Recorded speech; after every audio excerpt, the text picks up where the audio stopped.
Hello, and welcome to the 1001 Business Problems Solved with Microsoft Teams podcast.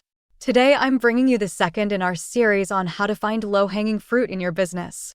In other words, what processes in your business can be quickly or easily fixed with Teams. Well, Teams or one of the other powerful Microsoft 365 apps, but then all those many apps roll right into Teams, so let's just say Teams can solve so much. I'm Annie Rind, and I bring you these 6-minute solutions once per week, and even more often if we don't have the patience to put off the next solution for 7 more days. Anyway, last week was the first installment of the series, and it is a must-listen if you've not yet heard it. The main takeaway from that episode was that, as the leader of your business, you don't have to know anything at all about the administrative or technological side of Teams or any of the other apps. All you have to do, and this is so simple, is to suspect and ask. First, when you consider a time-consuming or underperforming process, is to suspect that Teams can improve it. Easy enough. Then, you must ask your Microsoft 365 guru how Microsoft 365 can streamline or fix that process. Again, easy enough. Just suspect and ask. Good leaders are always good questioners anyway, so this is a very easy undertaking for them. Now, suspect and ask is a surefire way to improve, but just where do you look for opportunities? That's what this and the following episodes will address. I'm going to tell you the most likely places to look, and there are a lot of places to look.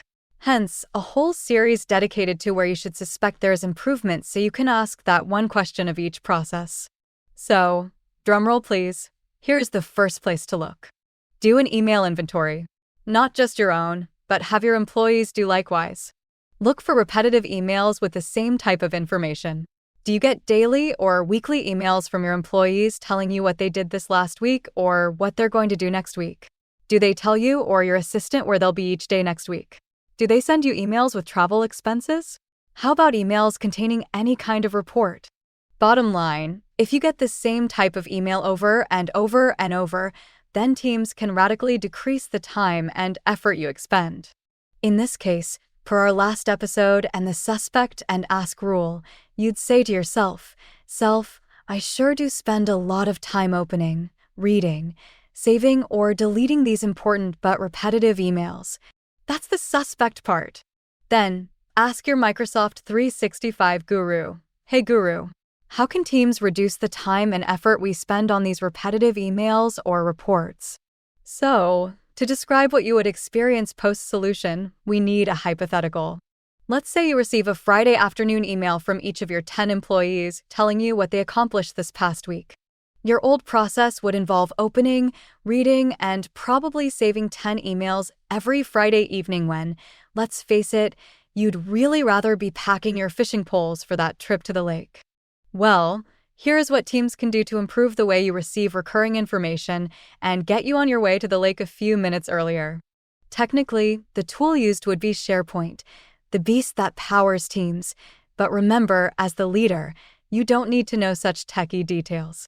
Your guru will roll the new solution into Teams, so you and your employees will probably never know the difference anyway. So, here's your new process for reviewing your 10 employee submissions once the solution is implemented. You'd click a tab in your management channel in Teams, and there would be a single-page aggregation of all the employees' updates. You'd read it, again on a single page, and then you'd shut down your computer and go to the lake. Just a couple of minutes with one click. You no longer have to double-click 10 emails. That's 20 clicks, by the way. You don't have to drag 10 emails to folders in your inbox for future reference. One page. Just read the staff report rather than 10 individual emails. That's not the only benefit either. At the end of the year, when you're doing annual reviews of your employees, I'm sure you read through those hundreds of weekly update emails from the year to determine how to rate your employees. Yeah, that's not fun, is it? Well, if you go the SharePoint route, when it's annual review time, you simply click the Joe Smith tab in the report, and it will show you 52 reports from Joe Smith in spreadsheet format for easy-peasy review. You're welcome. Now, it's 6 minutes in, so I better give you the takeaway from today. Where's place number 1 you should look for low-hanging fruit so you can ask your guru the question? Look for repetitive emails and reports. That's it. Do an email inventory review. There's a whole ton of opportunity in there. Before I sign off, I would be remiss if I didn't remind you that in the event you don't have a local Microsoft 365 guru, you can always get the ear of a guru for an hour for a grand total of $0. If you go to countyquest.com and click that little free hour consultation button, one click instead of 100 clicks, it's totally worth it.